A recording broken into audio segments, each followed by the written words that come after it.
How's it going, everybody? And this will be Wednesday night Bible study. Let's just start with King James today to see how we do. For the Holy Ghost shall teach you in the same hour. Okay, I remember this from yesterday. Hopefully, you were watching these in order. In the same hour, what ye ought to do. You know, when you're basically maybe going to your death.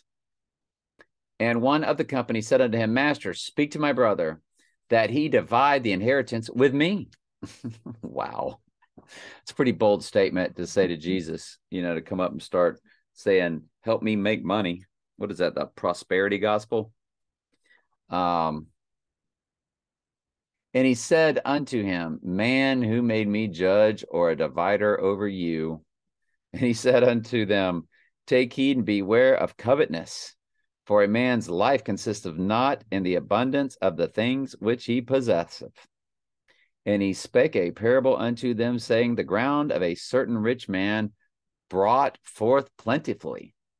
And he thought within himself, saying, What shall I do? Because I have no room where to bestow my fruits.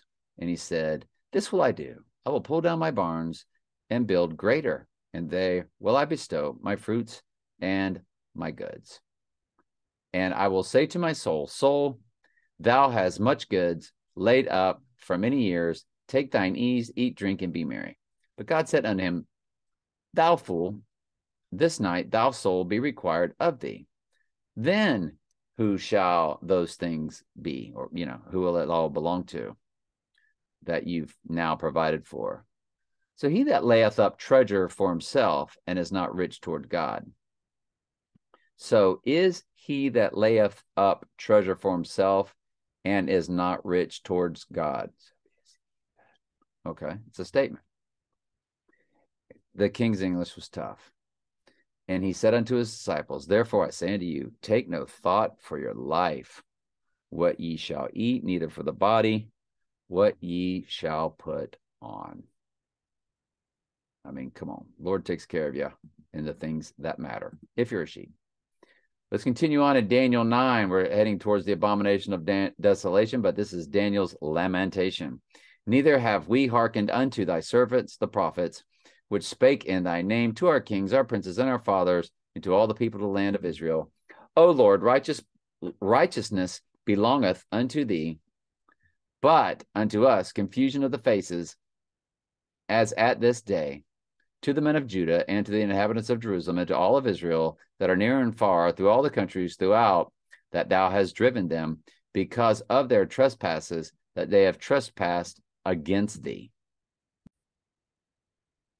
O Lord, to us belongeth confusion of face, to our kings, to our princes, and to our fathers, because we have sinned against thee. To the Lord our God belong mercies and forgiveness, though we have rebelled against him. Neither have we obeyed the voice of the Lord our God to walk in his laws, which he set before us by his servants the prophets. Yea, all Israel has transgressed by the law, even by departing, that they might not obey thy voice. Therefore, the curse is poured upon us, and the oath that is written in the law of Moses of the servant of God, because we have sinned against him, and he have confirmed in his words and spake against us and against our judges that judged us by bringing upon us a greater evil.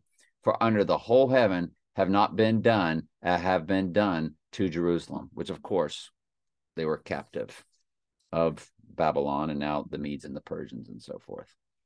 So this is Daniel's lamentation at the hands of Babylon, and then the Medes and the Persians, which is the mystery Babylonian kingdoms, basically the beginning of it.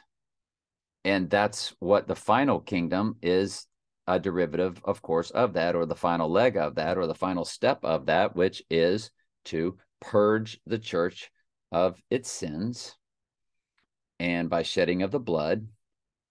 And we all, through much tribulation, enter the kingdom. And the great tribulation is that final great cleansing of the church.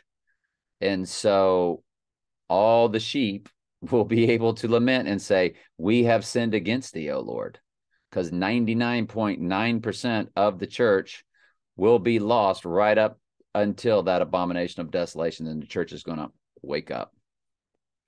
Gentiles first, then the Jews. And it'll be the bloodline of the Jews who have been lost this whole time. All their ancestors, not sheep, since the time of Jesus on. Jesus, the end of that bloodline. And there's various gospels or a gospel that gives you that entire bloodline from Adam all the way up.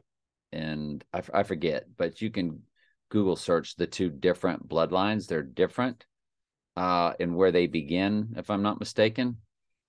But that remnant will be awakened. That's per Romans 11:25. I have a Romans 11 study that is one of the most absolute important Bible studies I've ever done. It is. I will put it in the description. It is on my playlist. Romans 11. Where is it at? Come on, Romans 11. There it is. Romans 11 study 2 video series. And I will have it in the description for you. The first one is 36 minutes and the second one is 6 minutes. So it's a 2 video playlist. Basically, I don't know, 45 minutes, less than 45 minutes long. All right, love you. Ask questions anytime. That's what I'm here for.